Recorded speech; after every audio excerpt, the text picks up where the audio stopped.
សយនសុស្ដីពុកម៉ែបងប្អូនអ្នកខេត្តស្ទឹងត្រែងទាំងអស់គ្នាថ្ងៃនេះខ្ញុំបាទមកជាមួយនឹងជីទឹកអេកូទាំង4ប្រភេទបានពំនាំបទចម្រៀងមួយបទដែលមានចំណងជើងថាស្ទឹងត្រែងលាក់ផ្កាមកចែកជូនពុកម៉ែបងប្អូនសន្តាប់ដោយមេត្រី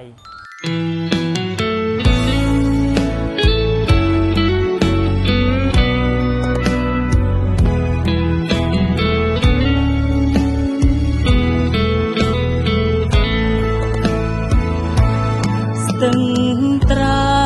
ងថ្លាថ្លែងសេចក្តីស្នេហាកាលជួបធីតាកញ្ញាកូនកាត់ខ្មែរលាវអូនជា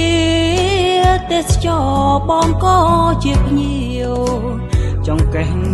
រៀងរាវរូបរាងសែនសមសេកុងសេសានអូស្វារាសាហាក់មានចេតនាលាក់ផ្កាពីនេត្រាខ្ញុំใจដនអ្វីម្លេះប្រទេរូបមុំលើស្ពានថ្មធំក្រោមផ្ទៃមេឃស្រឡាំងបោកផាក្រពុំបងមិនហ៊ានស្និទ្ធលួចស្នេហ៍ក្នុងចិត្តត្បិតបងមានម្ចាស់សៀមប៉ាងសៀមបោកលោកដឹងរឿងច្បាស់មិនហ៊ានពោលប៉ះខ្លាចណាស់កំពីស្នេហាបរិយអូស្វាយសានជ័យអាណិតថាឡាបរិវត្តកុំចាត់ទុកខ្ញុំសាវ៉ាស្រែពកុំស្រស់ពីប្រាប់អ្នកណាជូនពជីវ៉ាបានជួបស្នេហាបរិសុទ្ធ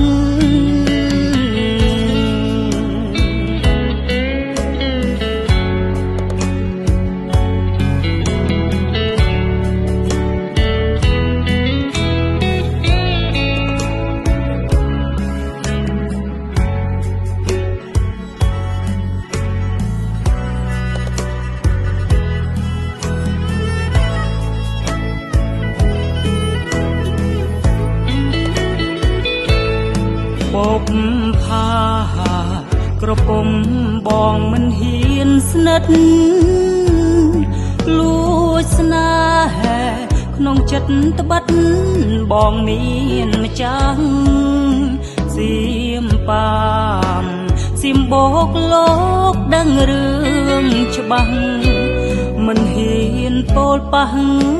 ខ្លាចណាស់កំពីស្នេហាបរិយអូស្វាយសែនជ័យអាណិតថាឡាបរិវត្តកុំចាត់ទុកខ្ញុំសាវ៉ាស្រែពកុំស្រង់ពីប្រាប់អ្នកណាជូនពជីវ៉ាបានជួបស្នេហាបរិសុទ្ធ